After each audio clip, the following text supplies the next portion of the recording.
This is Spartan 117. Anyone hear me? Over. Isolate that signal.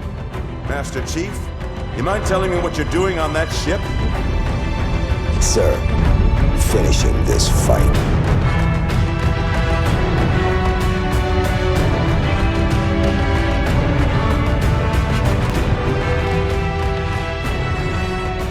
Welcome back, everyone, to Finish the Fight, a Halo podcast. I'm your host, Jesse Reiners. And I'm your host, Alex Kendall. And of course, before we get into the topic of today, we're going to cover whatever's going on within the Halo community right now. And the only thing that really stuck out to me was YouTuber The Vengeful Vidam is doing this Reach overhaul, and he's calling it Halo Reach Evolved. And he's trying to make it like the original trilogy, right? Similar to that? Yeah, so like little things like the Spiker is now a shotgun. The DMR, I think, is back to being a BR. All the Spartans 3s, they're all just like that olive green now. So a lot of little things like that, as well as like whenever you kill an elite, the energy sword disappears. It's like a callback to like Combat Evolved. It's odd how he's picking and choosing. I know he took the Revenant, made it blue, and gave it like a plasma flamethrower. So it's just kind of this machine of death. So is he doing it for both? Is it a campaign mod or is it a full game mod? I think it's campaign. Okay, cool. Which I didn't know that you could mod Xbox 360 games, because the first part of the video is a long dive into like, this is the kind of modded Xbox you need to get from this place, and then you need to download these files onto the Xbox, which I didn't know you could even do. Yeah, because if you look back, it's basically every disk hard drive system. Once a new one came out, especially security patches stopped coming out, so you kind of figured that out. Same thing with Xbox, because I had an Xbox original that I modded up to just be an arcade machine and play, tens of thousands of other games. So it's similar along those lines, but as it seems systems and security and software gets more sophisticated, you have to hit like this patch crack with these softwares that mimic this, that do that. Yeah. So let's move on to the topic at hand today. We are going to be talking about the interactive strategy game. Now, this is the first board game that we would see from the Halo franchise. A handful have been released along with some card games. Years from now, I think this is the only one that Bungie had their hands in, though. Okay. Which, once we go through this episode, I can kind of see why they kind of pulled back on doing any more board games. So let's dive into more about the game itself. So the interactive strategy game is a turn-based DVD board game released by B1 Games and Genius Products October 9th, 2009. The game features familiar faces such as the Master Chief and the Arbiter, along with Spartan 2s, Marines, Elites, Brutes, and Grunts. The DVD component featured Halo 3 in-game renders of cutscenes and attack clips, along with featuring music from the Halo 3 soundtrack. And is something I just want to add in that I find interesting. Elements of this game are canonical, but as a whole, it's not.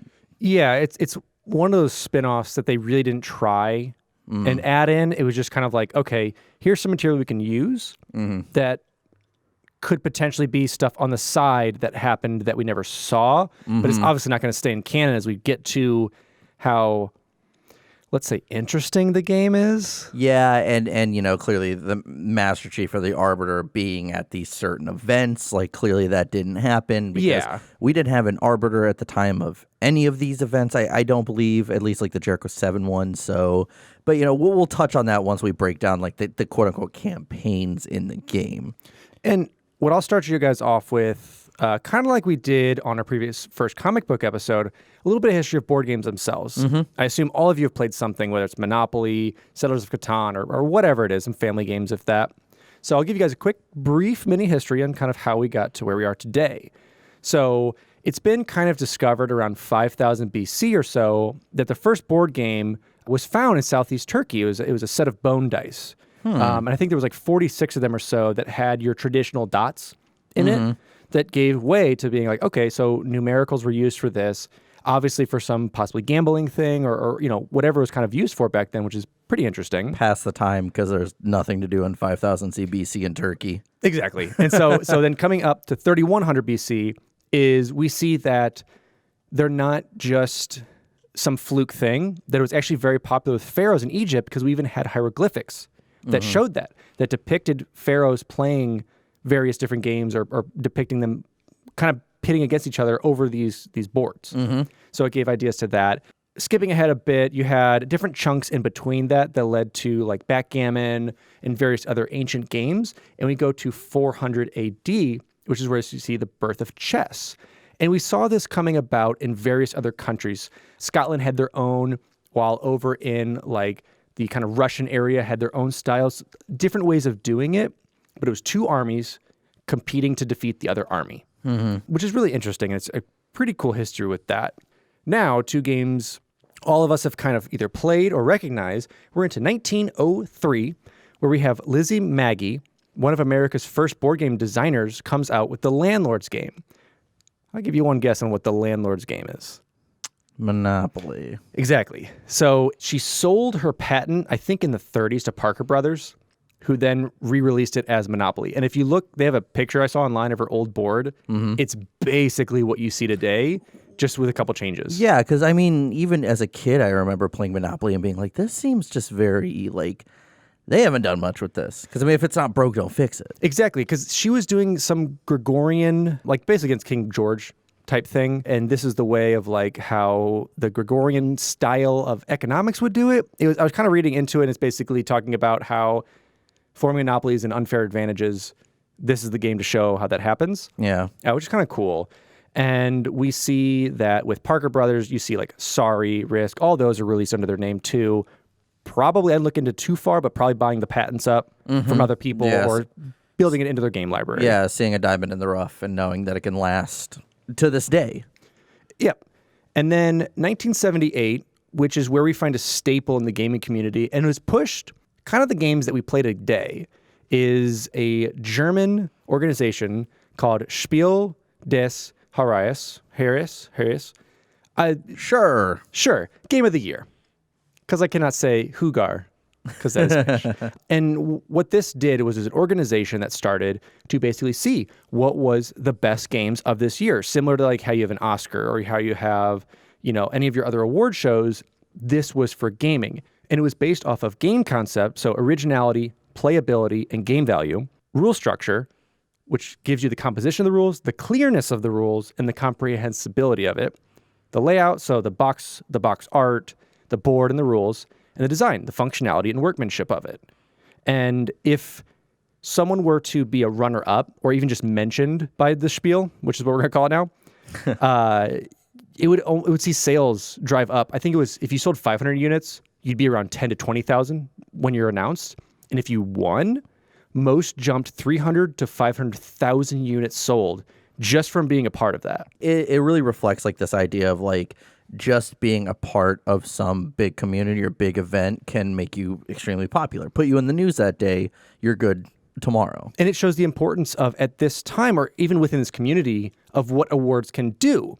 Because you've obviously, you know, heard your favorite actor or actress or movie, which that does drive sales up. But with this, you're seeing games that you may never heard of, or they're like, oh, that sounds interesting. I mean, even today, when I was looking up who won this year, last year, year before, like, and a lot of these I'd never heard of, but it makes me now want to check them out and play them and see what it's about.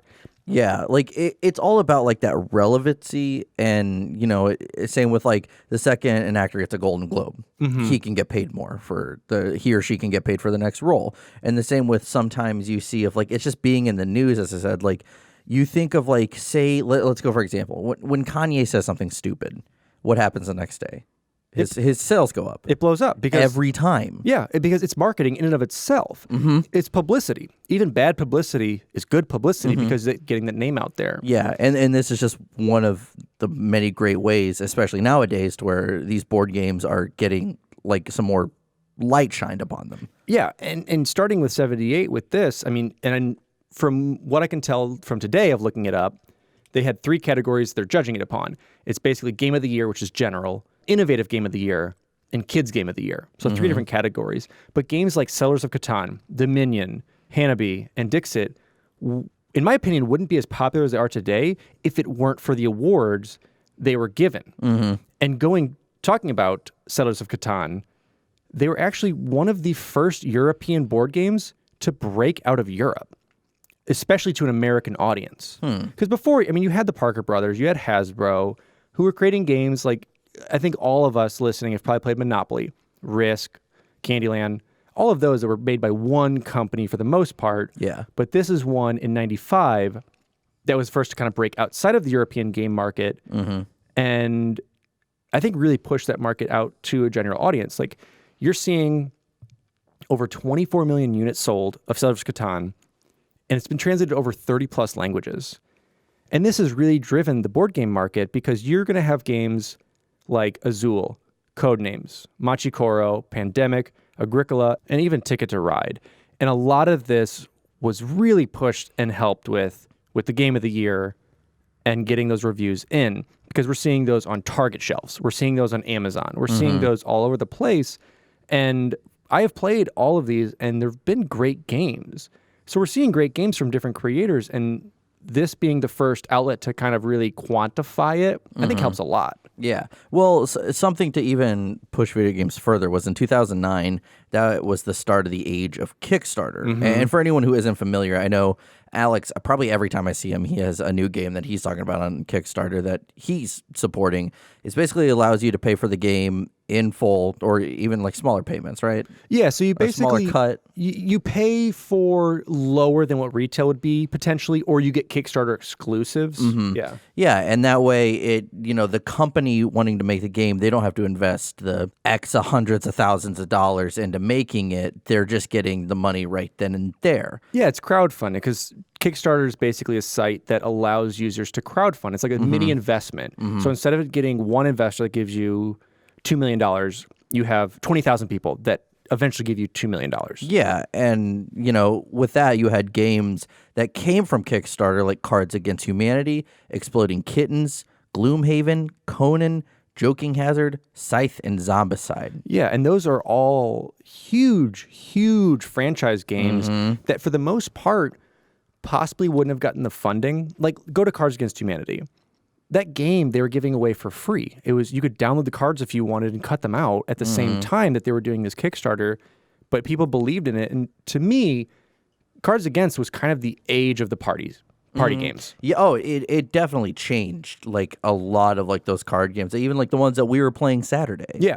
So it really lends itself to pushing the party game, expanding outside of the board, or even going more into the board, like with Conan and Scythe, which are these huge, huge kind of like build your world games that are really involved, that really allow the player to experience knowing so much about the game and getting deep dive into like the lore and the culture of it.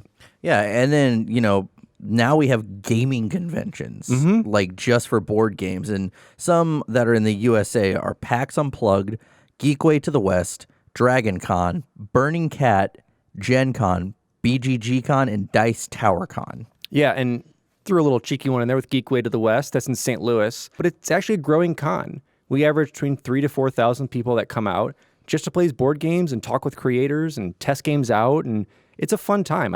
I've missed this last year, but I've gone every other year, and it's been fun. When will it be next year? I believe it's in July. I think it's in July when a lot of them happen during kind of like beginning to end of summer, just to allow travel and timeframes to be able to go to these. All right, we can bill them for the ad time. All right, deal.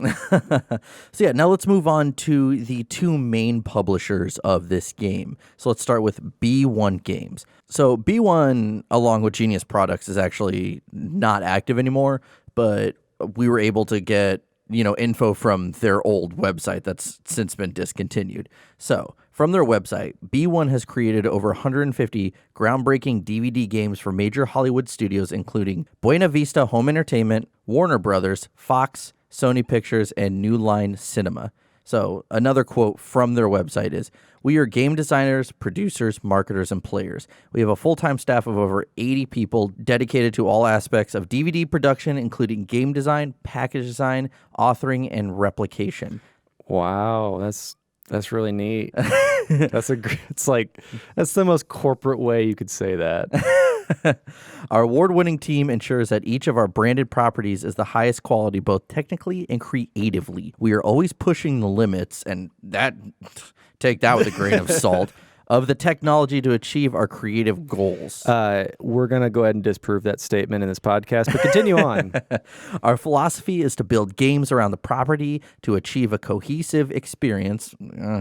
that promotes the brand. We create new and innovative gameplay for each property. Sure. The name B1 symbolizes our belief in bringing families and friends together in truly interactive shared experience. What does that mean? I don't get that. B1, board game one? That stands for the billions of ones that they made, making all of these wonderful, wonderful games that everyone remembers. So yeah, they have 150, quote unquote groundbreaking titles that they say. But earlier, Alex and I were kind of talking, and they have like those lists. But other than the Halo interactive strategy game, it's really hard to find anything that they've done. Yeah, and they did the 24 board game, DVD board game, which when I was looking up DVD board games, because there was a small period where that was popular. You had some horror games that were actually really, really fun that were DVD board games, but 24 ranked up in the top 15, top 20 for most of the sites I looked at. So that is one of their staples.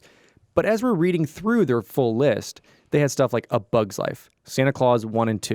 You had some Scooby-Doo stuff. Some Scooby-Doo stuff, some Harry Potter stuff. That's street cred right there. Yeah, and a lot of Disney properties. But when I went to find out what they worked on, there wasn't much on the web. If you guys can find anything and send it our way, cool. Because I looked up various different Google searches. I looked in Wayback Machine for a lot of things. Couldn't find them. But they are groundbreaking. So they got to be out there. This was the first time that Alex and I really were kind of stumped on getting like a lot of information. Not stumped, but it wasn't like easy. You can't just Google B1 games because the only thing that will come up is the Halo strategy or the interactive strategy game. Yeah, I did teach Jesse about the Wayback I Machine. know about it. I just didn't think He's not to an use it internet as kid. a reference. He's not an internet kid. So now let's move on to Genius Products. Again, kind of a company where you can't really find much. I was able to find a Wikipedia page about them with some limited information. I think they did more of the DVD publishing aspect of it to help out with that. So Genius Products was a toy and DVD publishing company based out of Santa Monica, California. In late December 2005, they announced a joint venture with the Weinstein Company. In 2009, Quadrant Management would acquire 60% of the company. In 2019, after 23 years of business and $8.5 million worth of debt, Genius Products had to file for bankruptcy. So very recently, which Alex also just confirmed a second ago that the new Genius Products, no relation to this old one, is something to do with cannabis. It's a cannabis distribution. They're just changing it up. It went from DVD distribution to cannabis distribution. Normal progression.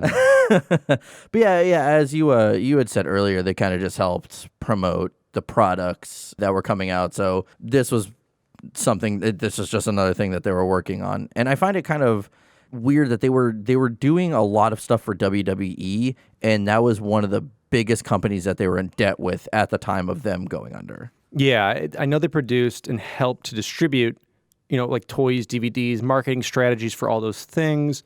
And like you said, being acquired by Weinstein Company and then being acquired by Quadrant Management, it's kind of frustrating that you build up that amount of debt because it just seems like it was a lot of bad business ventures, like going in with B1. Going in where it looks like DVD games are the future. People want to sit there for 45 minutes and try and click through menus. Oh, yeah. So yeah, now that we've gotten through some backstory about board games and the companies that helped bring this piece of art to fruition. Yeah, piece of art. Let's talk about the gameplay of the game itself. Now, the game relies on each player having each character take a limited amount of moves each turn or attacking an enemy within the appropriate distance, because you can't attack and move on the same turn. Though, if an enemy ends their turn while next to an opponent, they can melee the opponent.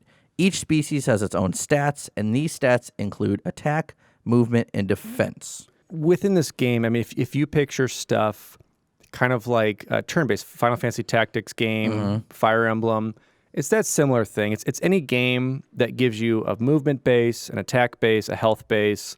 And then we'll see coming up a little bit as they add in equipment and weapons, you get some perks with it. So the idea was there.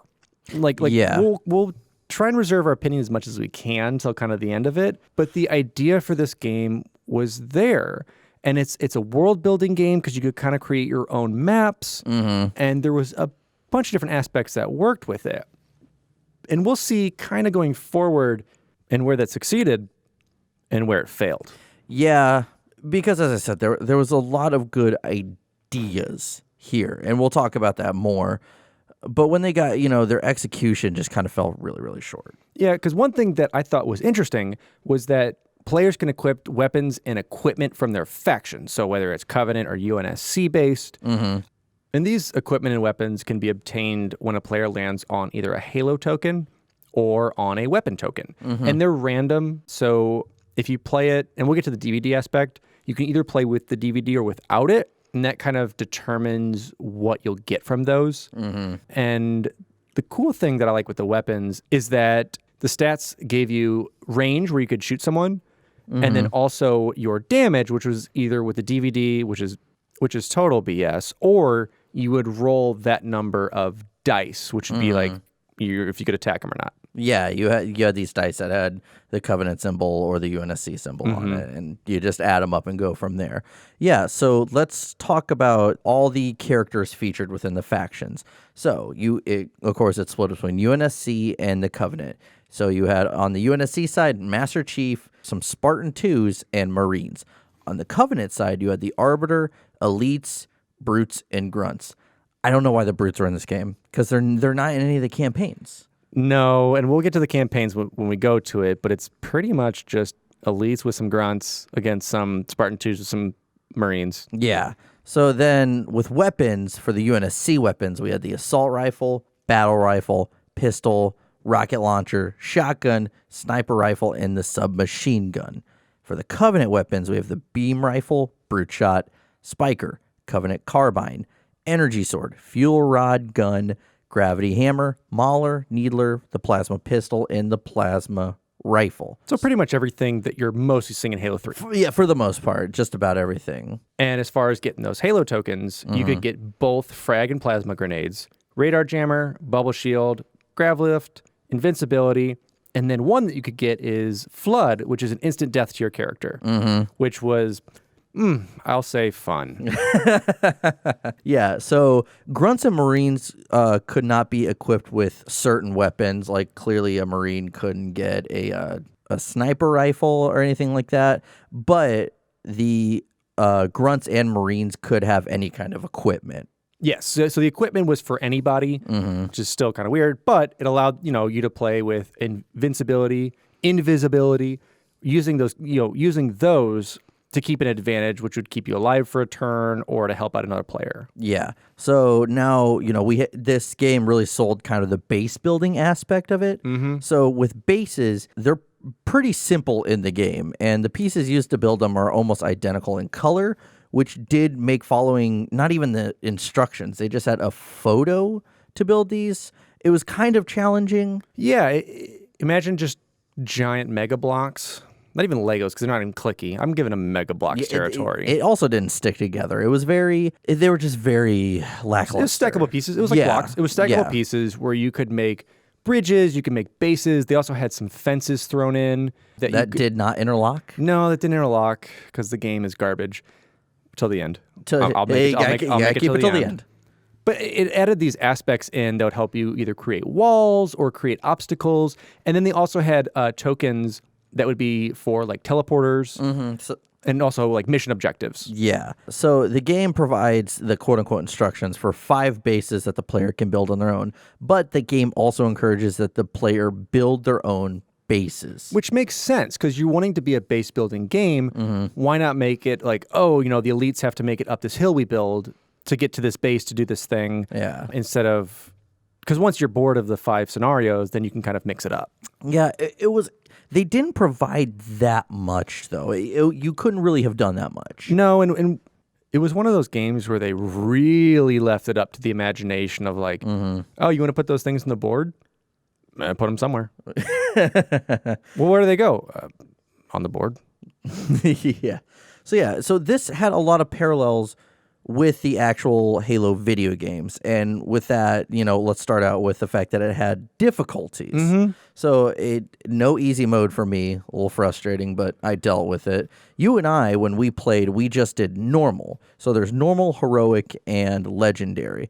As is tradition, we're not jumping to legendary. Yeah, we did not do legendary because that game that we played would have lasted a few hours. Yeah. So initially, whenever you have a combat situation in normal or two characters go against each other, if someone's attacking the other and that character loses, defending, they die instantly. Yeah, so the attacker, if the attacker wins, defender's dead. If there's a draw or defender wins, it's null.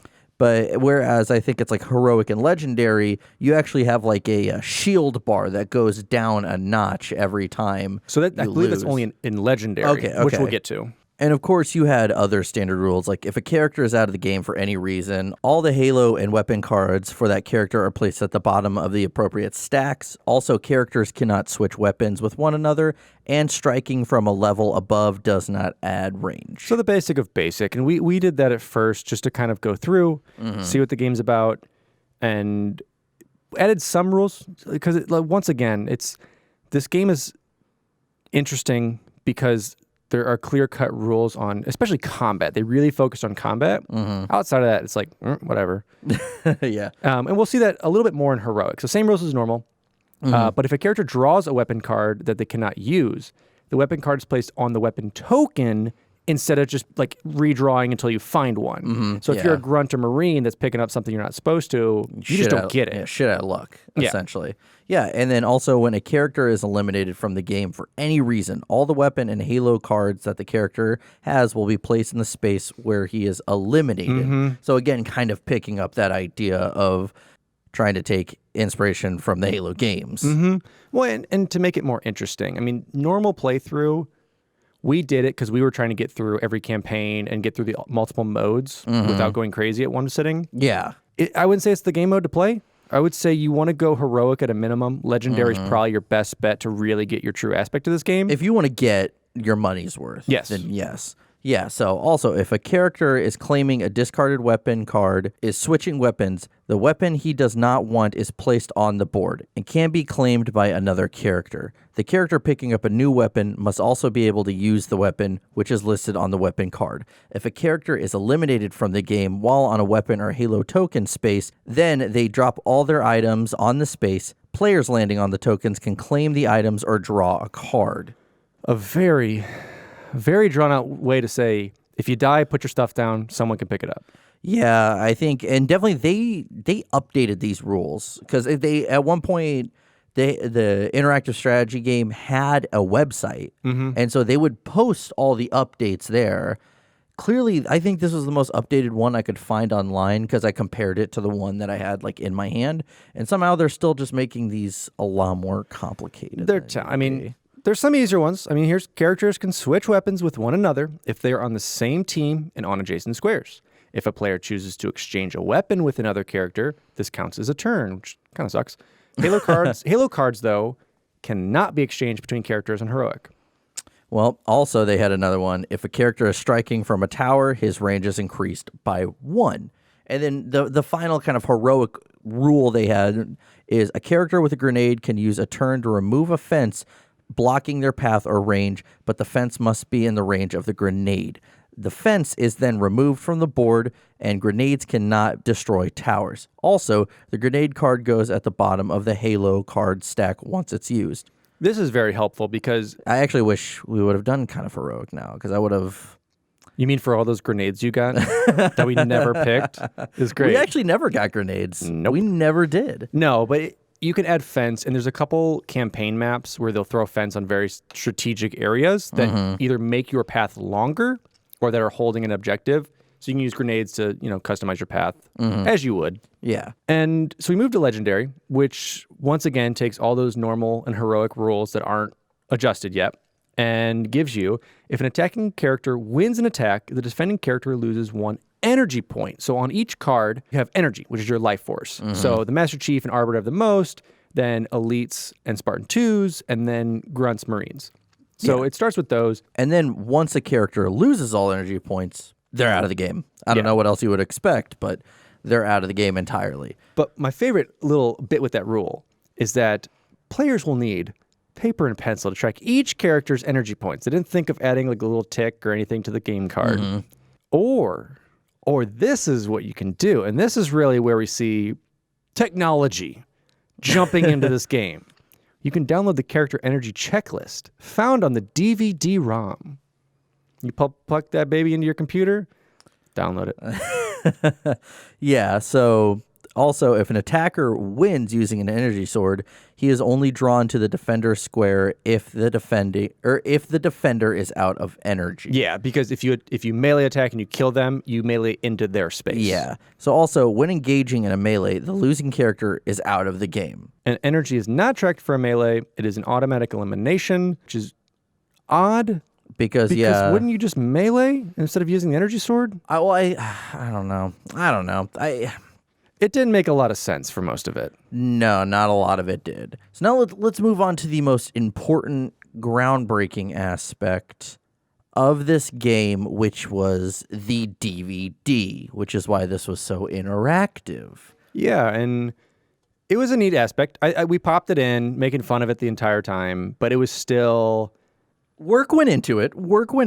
Clearly, it wasn't just... It was. And they did go into theater mode and film some stuff. Yeah, I mean, like, so the DVD would give you a mission debrief before each campaign mission from either the second generation AI, Kusanagi, which is named after one of those three swords like Cortana. So that's a callback to our Combat Evolved episode. If you haven't listened to that, go do that. Or you'd get a debrief from the Prophet of Candor, who was voiced by Kevin Delaney. I don't know, man. I don't... Yes, Jesse. It is time for us to finish this episode. It was so not good. It was very generic. I am an old bad guy. Yeah. I mean, they used the Prophet of Truth down to like having the same helmet, and I'm just like... Change something. God damn. No, they only just filmed it from the game. They're not going to create stuff for this. So if you use the DVD, instead of rolling the dice to see which character wins during a battle, the player would take to the interactive DVD provided by the game to determine the outcome. The player must select the faction that the character attacking belongs to, the character itself, the weapons that they are equipped with, and you also must select the character from the enemy faction and whether or not they have any equipment. So then, as that would happen, the DVD would play these two clips of your character attacking and the Covenant person also attacking. So it would do your character attacking with specific weapon. Yeah. And then defender defending with random thing. Literally. And then the DVD would determine an outcome. My favorite thing ever was you had a rocket launcher. You were a Spartan 2 with a rocket launcher. You attacked my grunt with a plasma pistol, and you were facing... Alex was facing away from the TV, but every time we would do it, he would turn around. And this one time, he's like, oh, I'm totally going to win. And then he just saw me smiling at him, and he like instantly turned around and saw that the grunt beat the Spartan 2 with a rocket launcher. Yeah, because it makes sense. I hate the DVD. There was an odd strain of like my grunts took out all your Spartans. Yes. And the DVD is cool. I like that aspect. The DVD can also be used for picking up weapons and Halo tokens. So whenever you go over them, you can actually go and say, it's so-and-so from this faction picking up one of these. Yeah, and something we had to talk about, like, you get all those weapons, and then you had that flood token, which it would just show up with a screenshot and be like, you're dead. Generic word font. You're dead. And somehow you got the first time we played, you got both the flood tokens 5 minutes into the game. Yeah, it's great. Thanks, DVD. No, but the DVD, it's an interesting aspect, and once again, it was a good idea to start it with. It just wasn't executed well in the end, but it added, that interactive ability. So it was something. Yeah, I mean, we'll talk about it more. I don't think this was catered for guys in their mid-20s. It was advertised as a family-friendly game. Yeah, and it definitely allowed for it. Yeah. So let's move on to the game types. So we have campaigns, Slayer, and capture the flag. So the campaign's had 3 missions. So the first one was Jericho 7, and this is pulled from the rule book. An intercepted message reveals a plot to overrun and occupy the planet of Jericho 7. The Covenant forces prepare their attack from a designated staging point, but the UNSC has a plan. Destroy the staging point with a Havoc tactical nuke.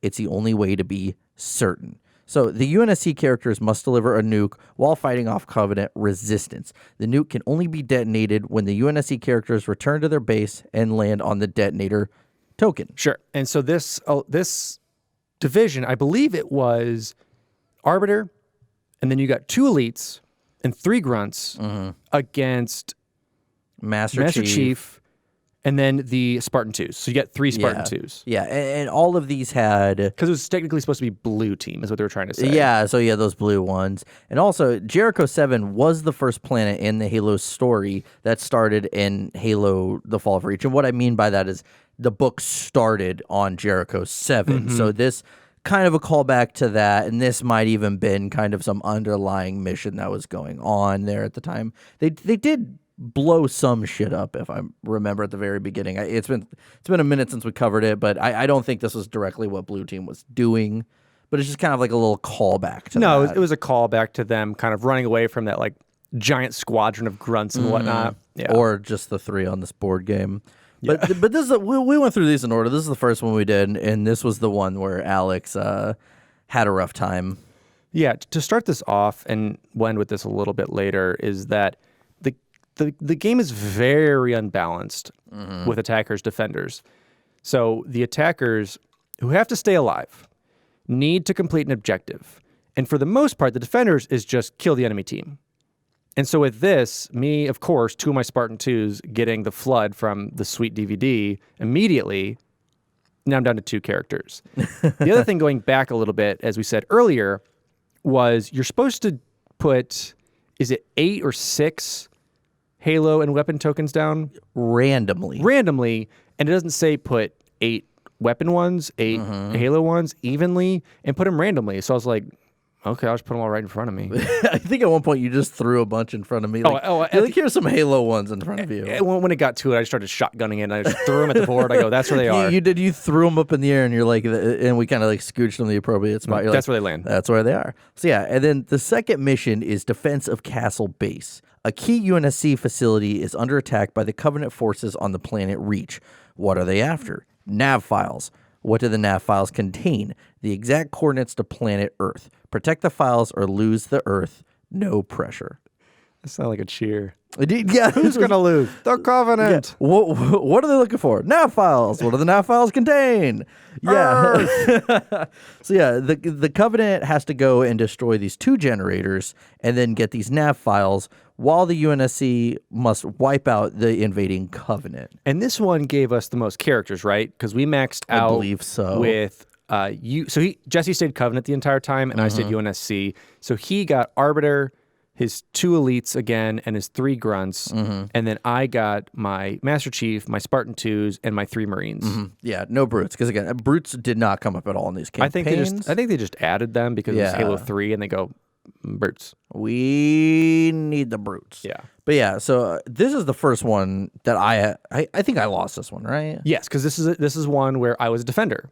And yeah, so, you had to go around that long area. Yeah, so the map for Campaign Mission 2, Defense of Castle Base, and this third one coming up, the Hidden Artifact of Reach, it was the same layout with like a couple of things changed. Like the teleporter stayed the same, the main build-out stayed the same, but you had a couple different options, like for going around the fences, like we said, or taking the objectives, because Jesse had to take all of his people, past all of my people, destroy these generators, and then go back up a teleporter, get the nav file, then go back again down the teleporter, and then cross enemy lines back to his base. Yeah.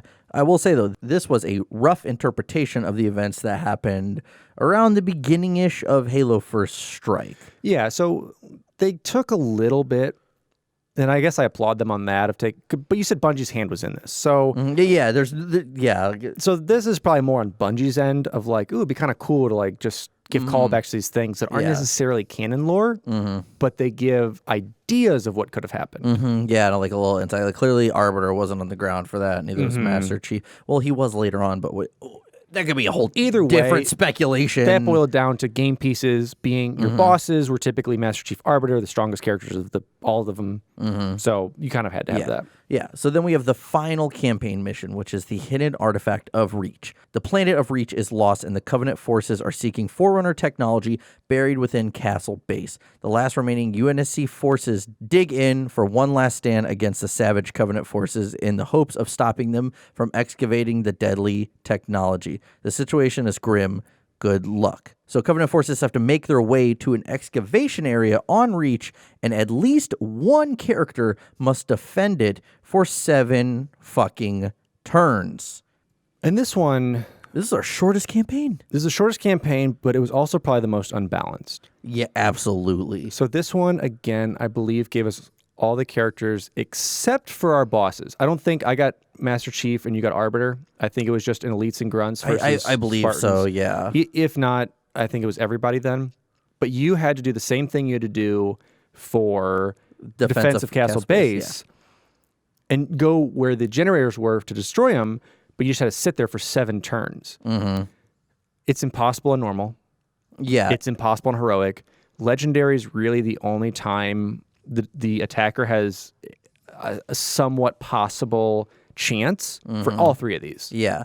So this we played this, less than 10 minutes? Yeah, because I less than 10 minutes on normal, you killed me. Well, and we played with the DVD through all of this because we're like, you gotta play with the DVD because that's what the game's about.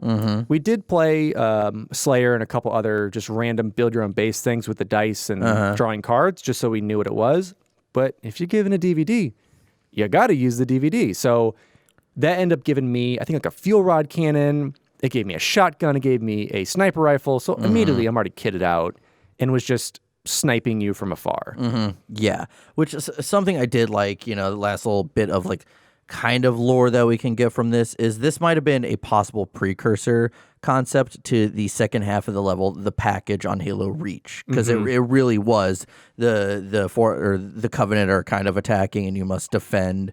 I don't know if they ever confirm it's under Castle Base. I can't remember off the top of my head. We'll talk about it when we do Halo Reach, but I kind of liked that idea. It's like I doubt that they were like sitting there in the writer's room for Halo Reach and go, remember that mission on the interactive strategy game? We could do something with that. You've been playing that campaign over and over again. Of course I remember.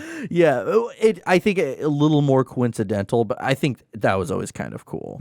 So now let's move on to Slayer. And I think actually that's when my girlfriend showed up and you were just like, hey, you're going to play now. You're playing now. So he dragged her into that. Yeah, and so for both Slayer and Capture the Flag, the game did give some sample layouts, or a sample layout for each, and we played with those, and then we eventually kind of made our own with it and added the brutes in, because why not? We haven't played with them yet, and they're in the DVD. They're in the DVD, so you might as well throw them in there. Yeah. And so we played with that for a bit, and I mean, it went just as expected. It was a little bit, I don't want to say more fair. I mean, there was even ground of like the objective was kill the other person. Yeah, there was no like I have to get to that. So the second you clash, it's good to go. It was kind of like last man standing. There was no respawning, just one life for everybody. Yeah, well, unlike Slayer on the video games, enemies do not respawn. As well as instead of having, like a mix of Spartan elites face each other, it was Covenant versus the UNSC. But as you said, the objective is the same. Just take each other out. Yeah, just take each other out, with the random equipment that somehow drops on the board very fairly, whatever you have. So it was a more interesting mode, and probably my favorite mode that we played a couple rounds with that was a little bit more competitive was Capture the Flag.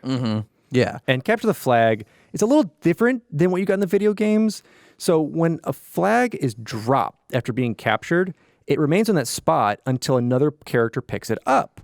The flag will not be returned to the base of origin unless a character takes it to their base. Yeah. And, since there is no respawns in this game mode except for Master Chief and the Arbiter, they can only come back after 3 turns once they die. So, that's kind of fair. I kind of like that. Then it would just turn into a 1v1. Because you think if you do this on Legendary after a while, it will definitely just turn to a 1v1. And Legendary will help it. I mean, if you're on any of the other casual modes, it's 1 life, 1 hit.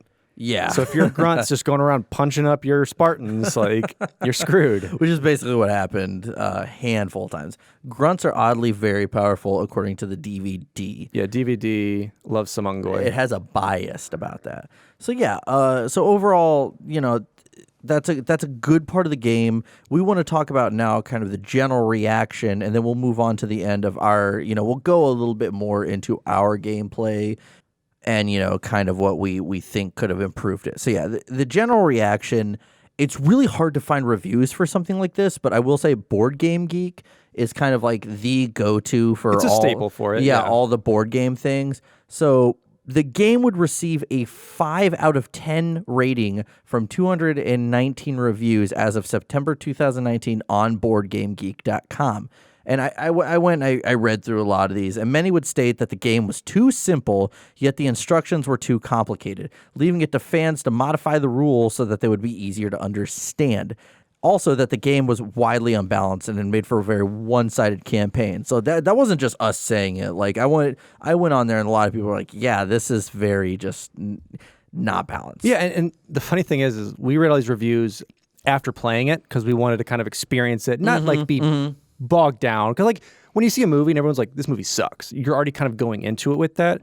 So we wanted to try it. So we realized for ourselves, it's very one-sided. Yeah, a lot of people have those same kind of views about it. So also, this game, you can find it anywhere online from $30 to, for some reason, $90. It's an IP that wasn't sold that much that I think is bringing a comeback, or even just like a collector's item. Yeah, I think more for a collector's item, but you can find it on Amazon or eBay for about 30 to 40 easily. But I mean, I did see whenever we made a post on our Instagram saying like, "Hey, we just got this," a lot of people said they loved the game as a kid. And that makes sense because I remember some board games that I played as a kid, or even some video games where you just kind of threw the rules out. Even that like Pokemon trainer game, I don't know if you've ever played that, where you went around, caught Pokemon in different regions. Yeah, we were talking about it Saturday. Yeah. I ignored a lot of the rules as a kid. I just wanted to catch Pokemon. And so I think this is where that falls into that same vein. After Saturday, I can tell that after about an hour into a game, you start throwing rules out and just shoot from the hip. Pretty much. But yeah, so and again, they advertise this as a family-friendly game. I don't think it was supposed to be marketed to guys in their mid to late 20s for the most part. I mean, I think I even saw maybe one or two people on GameBoardGeeks.com saying, or BoardGameGeek.com say like they actually did enjoy this. Someone actually wrote what looked like a fucking essay about how this was better than the games. I skimmed through it, but I couldn't. I was just like, I don't want to read this because at the end of the day, this is objective. Granted, when you have a 5 out of 10 rating from 219 reviews, it does got to say something. Yeah, it's a middle of the road. It's a wash. It's not a complete failure. It was potential. And the one thing that we really need to touch on with this was the base game. Yeah. There were supposed to be expansions, and they had announced them, but I'm assuming with the terrible reception that we're seeing from it, and probably with B1 and several others going out of business, that it wasn't something they added to it, or that Bungie or even Microsoft saw viable as income. Yeah, more than likely from the reviews and the fact that it was just like, nah, like, I don't think people enjoyed it. I think this was rushed. Like, we couldn't find we found basically no backstory on this. Like, we did try, but there was just nothing really to be found, which is always kind of disappointing. I do love kind of that backstory about how everything came about, but I want to say that this was rushed. This was a very last-minute decision because at the end of the day, the only really detailed things that came from this were the little characters. Yeah, I love the characters. And I think one thing I want to do with this, before we really dig our teeth into this, I want to spiel des Herrers Game of the Year it.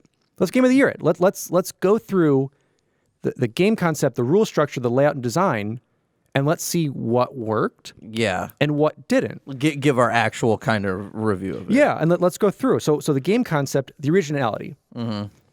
I would say for the time, it's pretty up there because it's not only is it a base builder, it's a base builder DVD game that even and even though the DVD is not essential to what you're doing, it still had content for that character life sheet.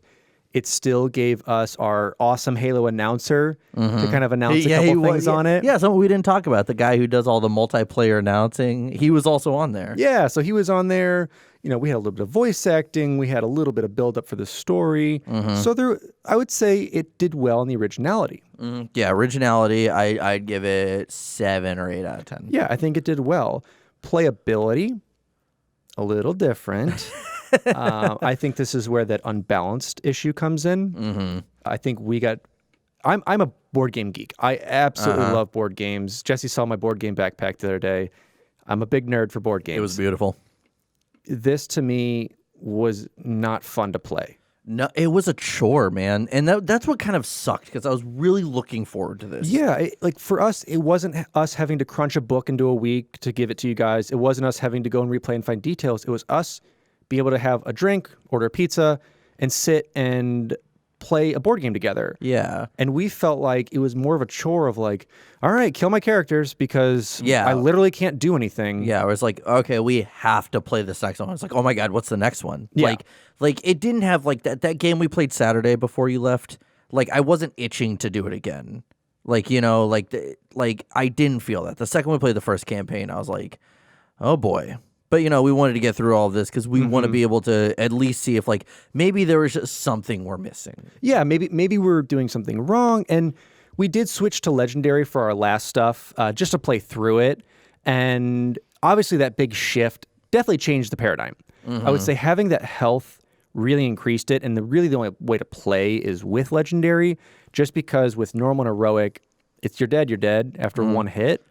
It does add a lot more time when you do Legendary, but I think... It's still one-sided, though. Yeah. Like, even on the map where you had to hold that spot for 7 turns, there's no way you're going to survive that 7 turns unless you somehow killed all my people. Yeah. I think gameplay for me, I want to say is like a 3 or 4 out of 10. It was a chore, which was disappointing because I thought this was gonna be like a fun experience for us. Yeah, and it was like, oh fuck, I gotta build a map again. And then we were sitting there like looking at the TV confused, and we're just like, does that go there? Yeah, and we're like, and some of the shapes were very similar, so we're like, are we using the right one? Yeah, so that was tough. Now we're on to game value. You know, what does it bring to us? You know, dollar per hour. Is it worth it? No, I was robbed. Yeah, unfortunately not. We purchased this secondhand, and for a decent price, $30, we got this. Yeah, I remember we first started. I think the price fluctuates because when we first started this podcast, I remember seeing for like $80, and I was like, we may not be playing that for a while, but yeah. So we found one, a little beat up, but still got our play in, still had the pieces we needed. It was actually 2. Yeah, it was actually a cannibalized, weird 1.5, 1 3/4 game. So we had some extra pieces, which is nice. Pieces and characters, which I will say, I guess we can talk about later, like maybe modifying the gameplay. Exactly, and I think that would add with the rule set, which is where we get into our rule structure, which is composition, clearness, and comprehensibility. I'm going to go ahead and just go all 3 of those are really low on the tier. I think they tried. It almost felt for a lot of the rules that they translated this from another language into English. Yeah, It felt a little bit like that, where they blocky. structured it really wacky. The rules weren't clear cut. Some were. Combat, they put a lot of effort into what goes into combat. Movement, they're like, you move that many spaces. And then going back to what we were talking about, tokens, put them wherever. Yeah, it was like it's almost like they had an editor go through and like you need to like implement this stuff, and they're like, put it wherever. Yeah, just I don't know. If it goes in there, it goes in there. If it doesn't, it doesn't. I mean, well, because you do you. For the map designs, like the teleporters go here, the objectives go here. Like, why couldn't have they just said the tokens go here? Especially in campaign. Yeah, like that was my thing. We weren't just making a map up. It was we wanted to go by the structure. We wanted to be very structured with it when we started because we didn't really know what we were diving into. That would have balanced it so much, so much. But yeah, I want to say again, probably 3 or 4. It's low. It's unfortunately very low, and I think it really hurt our initial looking at it because we were just kind of flustered of like, does that piece go there? How does this build? The fences don't go together. This is this. So it was all right. Yeah. So now we move to layout. which is the box, the board, and the rules. Box itself, I think, is fine. I think it was all packaged really well. I think, for the most part, it gave you a decent layout for stickers that go into characters, for the different pieces and how they stack together. It goes back in the box. That's one thing I can compliment is the pieces go back and they fit. Yeah, I mean, but even like with the rules, let's say like I remember you pointed it out, the rule book we had, you could see some like literal design flaws of like words being cut off halfway through. Words were cut off, kerning ruined a few different like weird sections of it, and yet it looked like they typed it up and they go, yeah, we need about that. We need like a third of the page, and then they slap on the card to show you like what each thing does, and it clearly clipped out some letters. Yeah, it was interesting. So yeah, you had that, and then the board itself, which was the pieces, which I think falls more to the design. Lackluster, boring. It almost seems like they came from like a generic shop of like, do you want pieces, extra pieces for your board game? These are bland. These are straightforward. You can just add these to your thing. Yeah. So here's your color options. You're at the factory. We can do blues and whites. Okay, give me like a kind of grayish blue, a kind of lightish bluish whitish, and then like a lightish bluish. That's all I can afford. Here's the color of your pieces. So that was unfortunate with the board game itself. Was the board, it was okay. I think expansions probably would have allowed for a lot more. I think it would have been cool to see some type of terrain or something that wasn't just chain link fence, which is not something you deal with in That was Halo. the only thing that was unique apart from the blocks, was a chain link fence of all things. Yeah, and that doesn't really make sense in the universe, but oh well. But I think going on to probably where you and I agree, maybe a little differently, maybe the most, is the design of it, the functionality and the workmanship. I don't know. I'd say, again, it's like I don't hate it. For the most part, I think it works well. I don't know. I think like it was rushed. It could have been way better.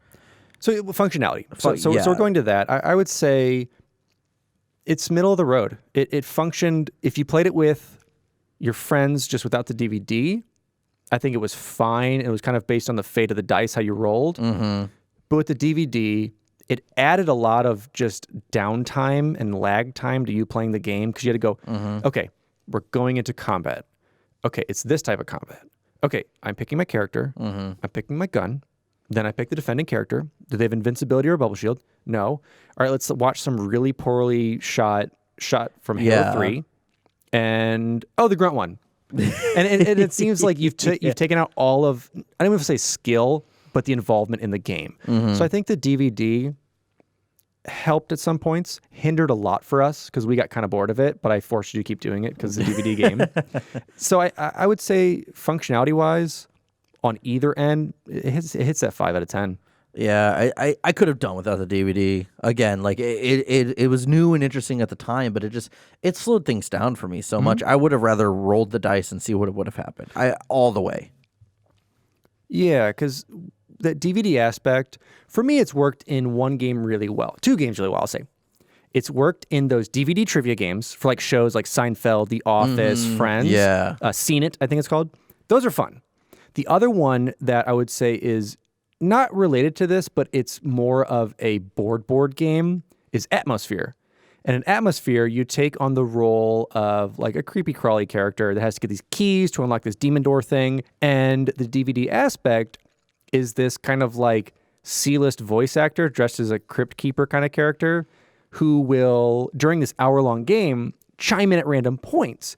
And what it is the DVD selecting random scenes, and it'll be like, blue player, do you have this key or do you have that? If you don't, you're banished or you lose a turn. And it gives you an interesting aspect that doesn't have you go, brute, spiker, this. Watch that scene. You're making that more exciting than what it was. Sorry. Brute. 4 seconds later. Click, click, click, click, spiker. 4 seconds later. Yeah. So I don't think it did that well. I think it was interesting.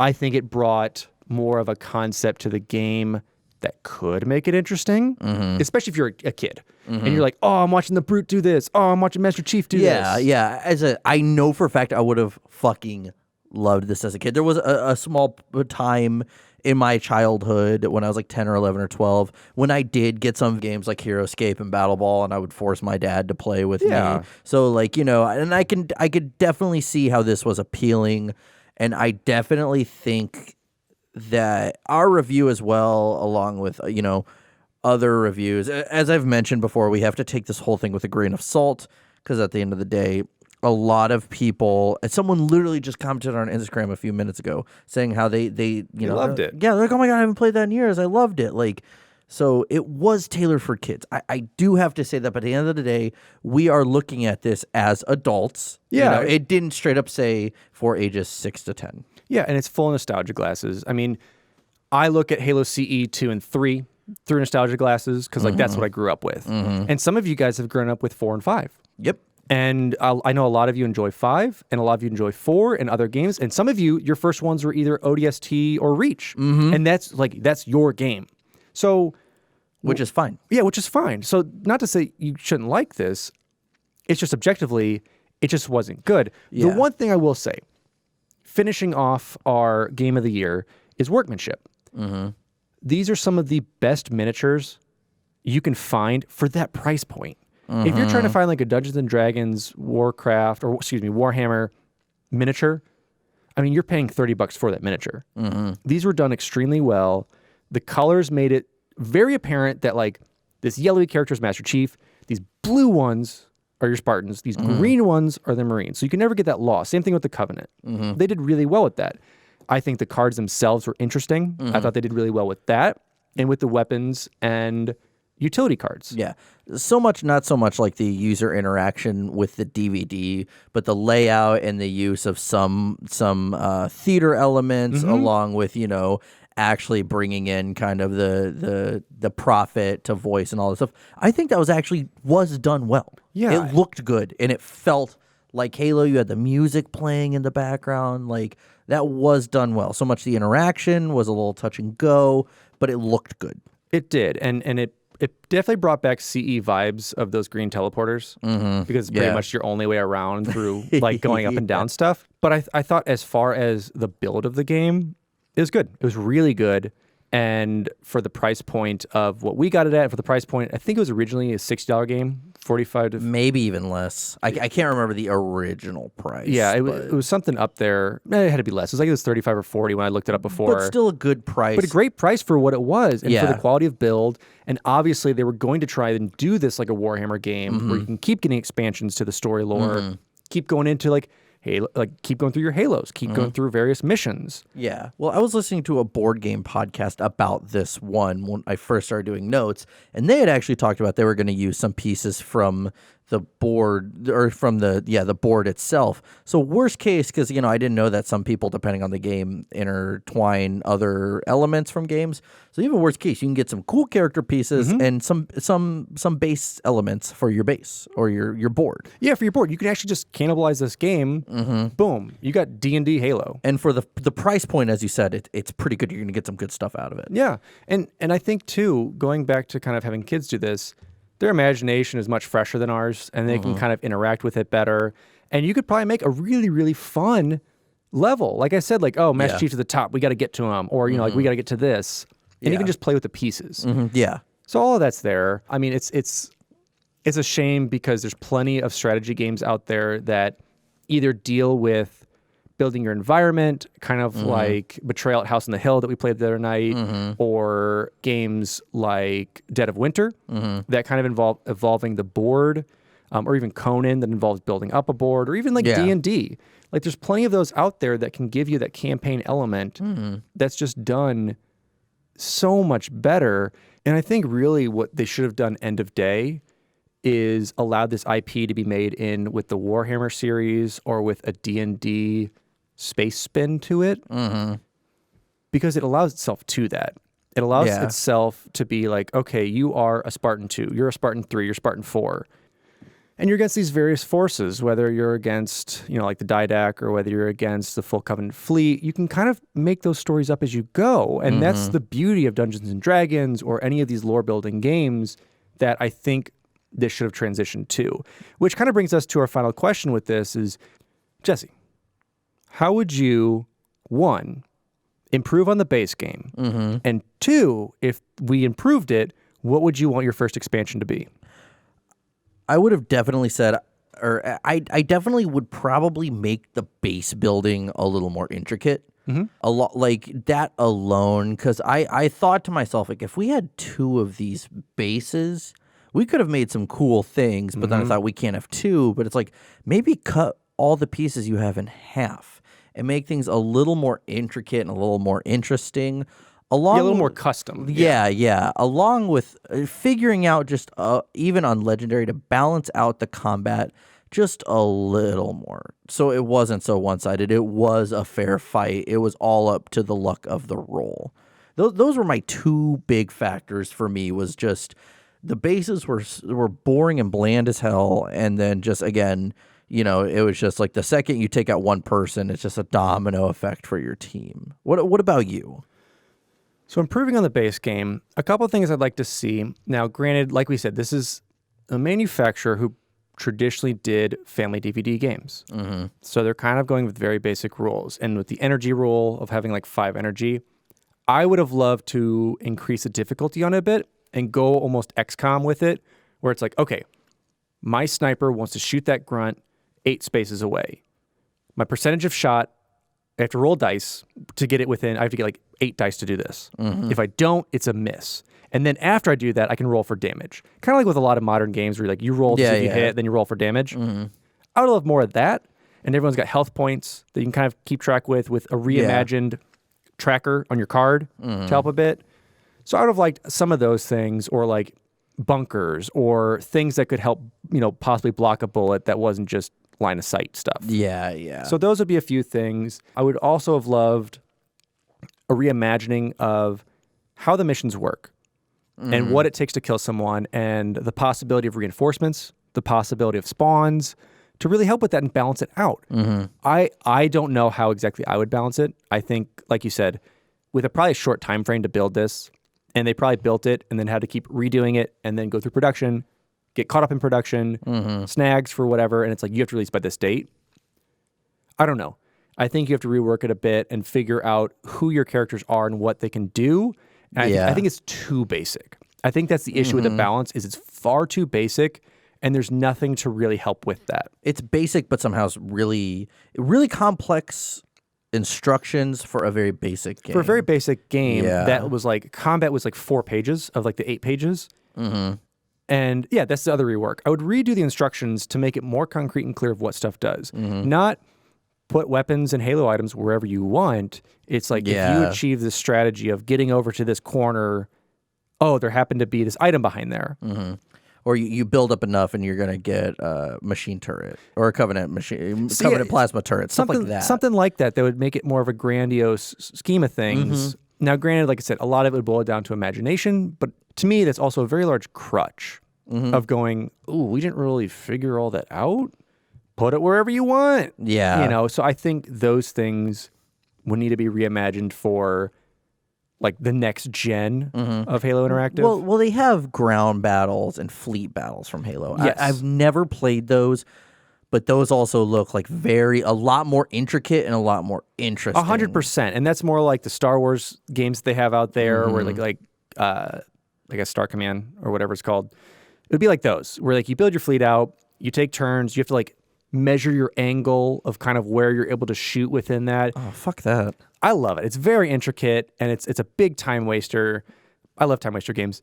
And so stuff like that would be interesting. Now, yes, that's on the far end of difficulty spectrum. And definitely even more niche market. Yeah, but I need something in the middle. Like even Jessica, like your girlfriend, she likes board games like we do, more party games. But even at the Halo one, she's like, this is boring. Yeah. Like, there's nothing to this. And she's not the kind to come in and dislike it because it's Halo. Yeah, it was she was definitely just going to sit down and be like, okay, I'm going to do this. And then was like, yeah, this is rough.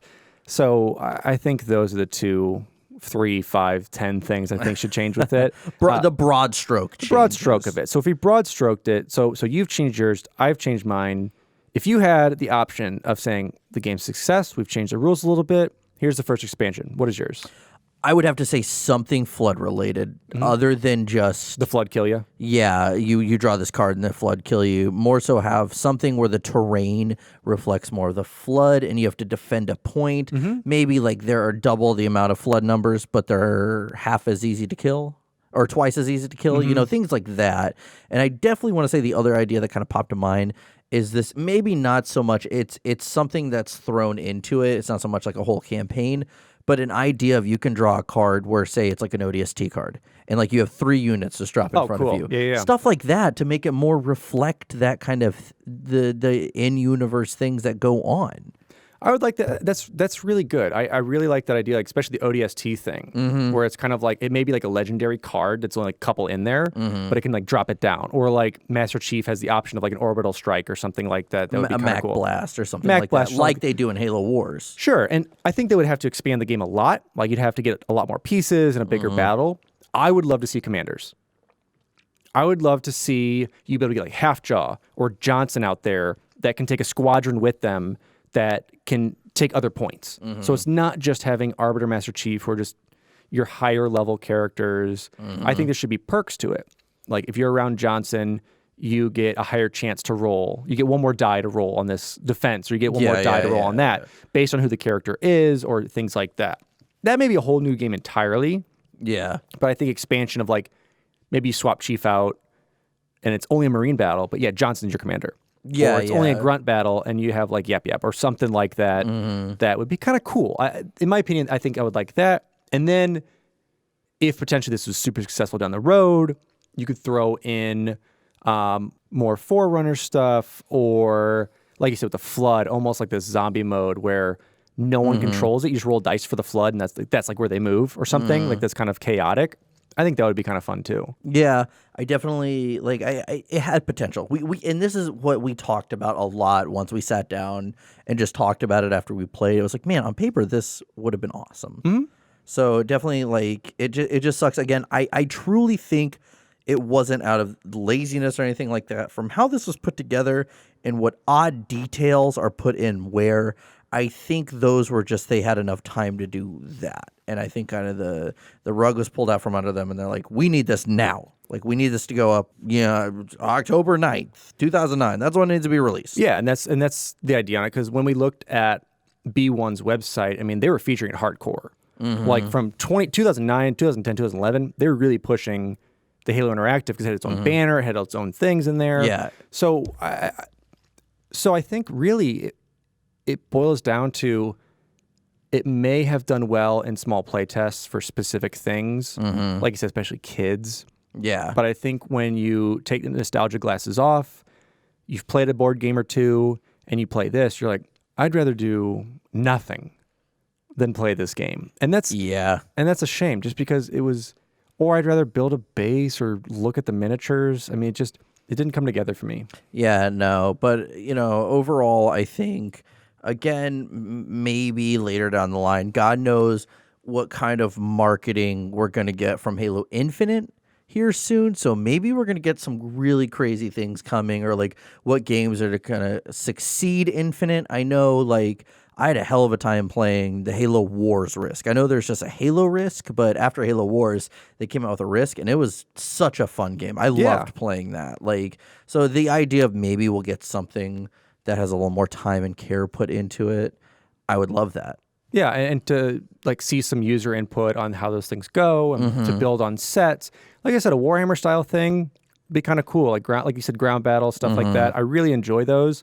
It's an expensive investment, but if you have friends who do it, it's awesome. Yeah. So yeah, with that being said, I know this episode was a little different. It wasn't as much content as we did really push our opinion on there, because I think this is the first time that we've covered something that A, didn't really have canon to it, and B, really didn't have a lot of backstory to it either. And I guess for us, it was just a letdown. Yeah, and I guess that goes too, like, on what does this do for the lore? Not much. Literally nothing. A little tidbit here and there. It gives you ideas on this is potentially from those battles in our first 3 books, and possibly a little chunk from Reach. Yeah. But it was just more so, I think, to give the avid reader, the avid player, like, oh, that reminds me of this thing. Oh, that was cool.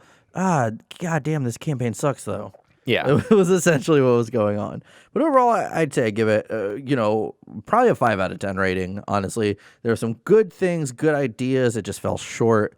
And unfortunately, for us, it just felt like, okay, we're out $30 in kind of the evening kind of thing. Which, again, I was looking forward to doing this and just having a goofy time with Alex. But instead, it was just me laughing at how mad Alex was getting over Mike Grunts killing all his Spartans. Yeah, so it was all right.